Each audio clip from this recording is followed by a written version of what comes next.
अरुणा सबा ने इन्होंने नागपुर से एक वीडियो के माध्यम से सेक्स बाबा अशोक खरात मामले को लेकर अपनी तीखी प्रतिक्रिया व्यक्त करते हुए कहा कि खरात मामले में सभी सुशिक्षित महिलाएं शिकार हुई। आगे सबाने ने कहा कि रूपाली चाकणकर जैसी महिलाएं अशोक खरात के झांसे में आई, इससे ज्यादा हैरान करने वाली बात क्या होगी। सुनिए गौर से सामाजिक कार्यकर्ता अरुणा सबा ने इनका आगे का बयान।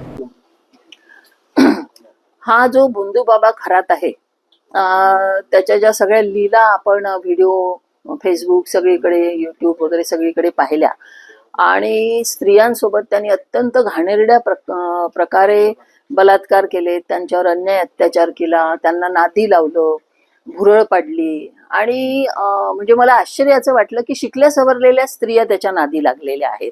मी जेवढे व्हिडिओ किंवा फोटो पाहिले त्यातला एकही स्त्री मला अशी ग्रामीण भागातली अशिक्षित अशी दिसली नाही।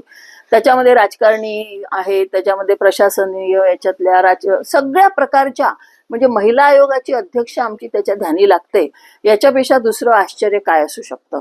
तर या ज्या सगळ्या सुशिक्षित स्त्रिया एका भोंदू बाबाच्या नादी लागून मूत्र पिऊन त्या काय त्यांना लैंगिक समाधान किंवा बाळ होऊ शकतं, गंड्या दोऱ्यांनी बाळ होऊ शकतं, ही जी या बायांची धारणा आहे ती अत्यंत चुकीची आहे।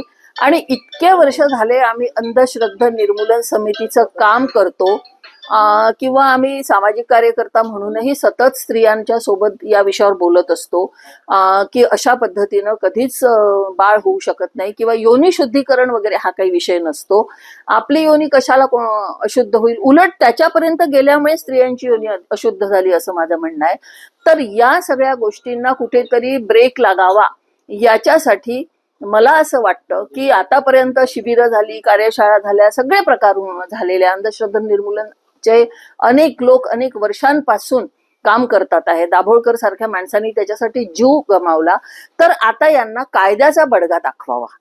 आता मला माहिती आहे की मी बायांसाठीच काम करते, महिलांसाठी काम करते, स्त्रियांवर अत्याचार होतातच यात काही शंका नाही, पण या भोंदू बाबांच्या नादी अंधश्रद्धेतून ज्या बाया जातात त्यांना आपल्याला जर का काही धडा द्यायचा असेल तर मला असं वाटतं की कायद्याचा बडगा त्यांना काही शिक्षा झाली पाहिजे, जेणेकरून